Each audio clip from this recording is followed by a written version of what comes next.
ये मेरा वीडियो भी मेंटेनेंस के ऊपर है, क्योंकि इन दिनों मेंटेनेंस हर किसी के अंदर, चाहे वो मैट्रिमोनियल केस हो, चाहे वो डोमेस्टिक वायलेंस का केस हो, या चाहे वो प्योरली जो हमारी पहले सीआरपीसी की 125 की जो सेक्शन थी मेंटेनेंस की,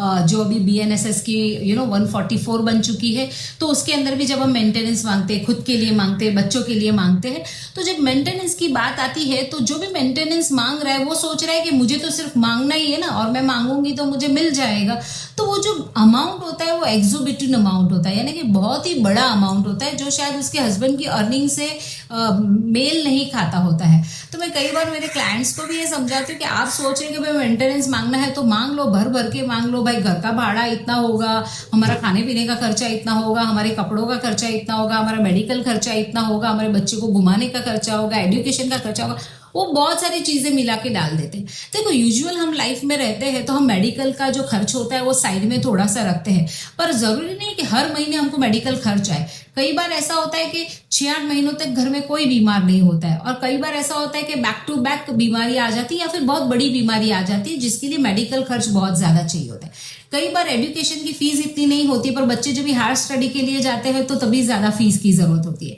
कई बार हम एक जगह पर रह रहे होते हैं, स्कूल नजदीक होता है तो उसके लिए ट्रैवलिंग चार्ज नहीं होता है, या फिर हम ही बच्चों को जाके छोड़कर आते हैं। आज आप अलग घर में रह रहे हो तो वहां से आप उनको ट्रैवल करा रहे हो, तो यहाँ पर ट्रैवल खर्च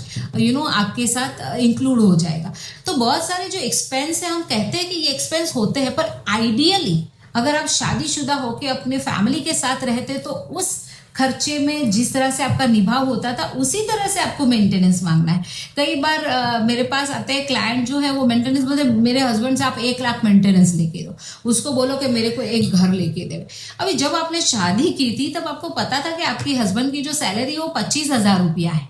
तो फिर मैं सब पूछती हूँ कि उनकी सैलरी कितनी है, तो बोले वो मुझे नहीं पता है, अभी शादी की है तो उसको तो निभाना पड़ेगा, उसको तो खर्चा देना पड़ेगा। देखिए, इस तरह से कोर्ट नहीं चलती है, ना ही इस तरह से रिश्ता चलता है।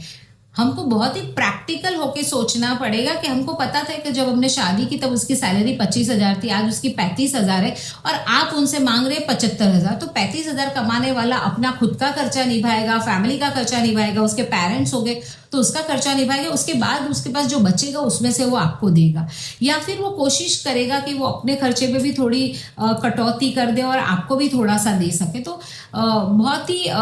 ऐसी ड्रीमी लाइफ में ना जिए, प्रैक्टिकल लाइफ में जिए।